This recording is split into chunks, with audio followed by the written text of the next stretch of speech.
तो स्वास्थ्य चर्चा कार्यक्रम में एक बार फिर से स्वागत है आप सभी का। आप सुन रहे हैं मुझे यानी अपने दोस्त आरजे अनिल को, और हमारे साथ मौजूद हैं हमारे DRMS हॉस्पिटल के डॉक्टर प्रमोद कुमार चौधरी जी। हमारी बातें हो रही हैं माइग्रेन को लेकर। अभी तक हमने जाना माइग्रेन क्या है, माइग्रेन के लक्षण क्या है, माइग्रेन के कारण क्या है। डॉक्टर साहब ने बड़े विस्तार से इस पर प्रकाश डाला। अब हम जानेंगे इसके निवारण के बारे में, यानी इससे कैसे बचा जा सकता है। डॉक्टर साहब, आप हमारे दर्शकों को ये भी बताएं कि इस बीमारी से लोग कैसे बच सकते हैं। जैसे जितने भी कारक हैं बीमारी को पैदा करने वाले, हमें उन सब चीज़ों पे ध्यान देना होगा जी। और सबसे पहला काम है कि जब आपको लगे कि माइग्रेन या किसी भी तरह का सर दर्द आपके पास है, तो आपको एक अच्छे डॉक्टर के पास जाके उनसे सलाह लेना है। उनकी प्रिस्क्राइब की हुई ही मेडिसिन लेनी है जी। और अपनी जो आदतें हैं खान पान की, वो सुधारनी है। खाने में जो है एक्स्ट्रा मिनरल्स, विटामिन्स लेनी है, जिसकी वजह से माइग्रेन होता है जी। चूँकि बताया गया है कि कैफीन और टोबैको इस्तेमाल करने से भी माइग्रेन होता है, तो इसको छोड़ना होगा। और आज के परिवेश में अपने फैमिली में खुशी भरा माहौल पैदा करना है, या हमारे जो बच्चे हैं उनको सिखाना है कैसे हम बाहरी समस्याओं से लड़ें और उसमें तालमेल बैठा पाएँ लोगों के बीच जो हमारे आसपास रह रहे हैं जी। डॉक्टर साहब ने इसके निवारण का सबसे मुख्य कारण बताया कि आजकल जो हमारे समाज में या हमारे घर में जो आपसी तालमेल ना होने के कारण ये बीमारी ज़्यादा आती है। तो सबसे पहले हम अपने आसपास या अपने परिवार में तालमेल बनाएं और एक खुशी का माहौल पैदा करें, जिससे इससे हम बच सकते हैं। डॉक्टर साहब, हम अगली बात अगर आपसे करें माइग्रेन को लेकर, तो माइग्रेन अगर लंबे समय से बना हुआ है तो इसमें क्या क्या खतरे और क्या क्या परेशानियां पेशेंट को हो सकती हैं, हम ये भी जानना चाहते हैं आपसे। देखिए, माइग्रेन अभी हमने बताया कि माइग्रेन का निवारण, उसमें आजकल की जो नेचुरोपैथी आई हुई है उसका इस्तेमाल करें, और योगा इसमें बहुत बड़ा रोल निभाता है जी।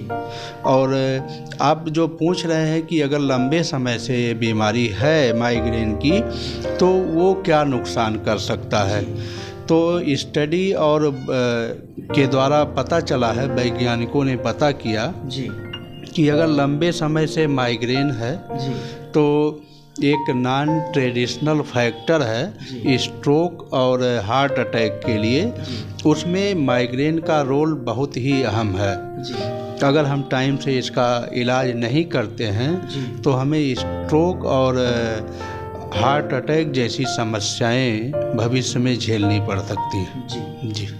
डॉक्टर साहब ने बिल्कुल सही कहा। डॉक्टर साहब ने कहा कि अगर ये लंबे समय से है तो इसका जो उन्होंने बताया उपचार, उसके अनुसार आप सभी कर सकते हैं, लेकिन अगर आपने इसको अवॉइड किया तो इसके साथ ही आपको स्ट्रोक भी हो सकते हैं, क्योंकि ये सर से रिलेटेड है। सर, माइग्रेन के बारे में बहुत सारी जानकारी आपने दी, और आपने बताया कि ये अमूमतः ज़्यादातर महिलाओं में ही पाया जाता है। देखिए, इलाज के बारे में कोई ऐसा सटीक कोर्स नहीं है कि इतने जो है समय में जो है माइग्रेन ख़त्म हो जाएगा या पूरी तरह से चला जाएगा। हो सकता है कि आज के ट्रीटमेंट से जो 1 आध महीने चलेंगे उससे आपको कभी ना हो, दौरा कभी ना पड़े माइग्रेन का।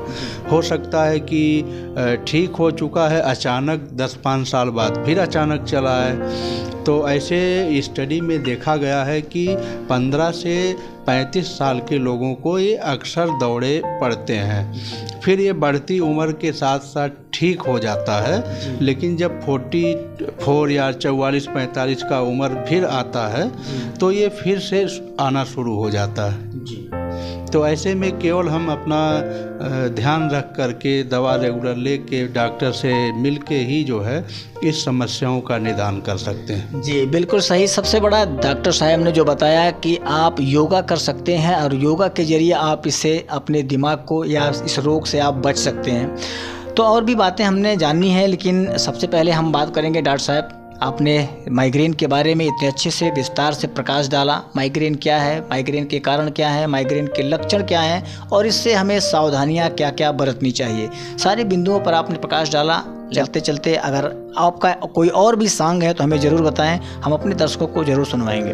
देखिए, एक चूँकि अब वक्त है कि ये दौर बहुत अच्छा नहीं रहा लोगों के लिए जी तो बहुत सारी पुरानी चीज़ें याद आती हैं जी। तो हम सुनना चाहेंगे जगदीश सिंह का जो एक गज़ल है वो कागज़ की कश्ती।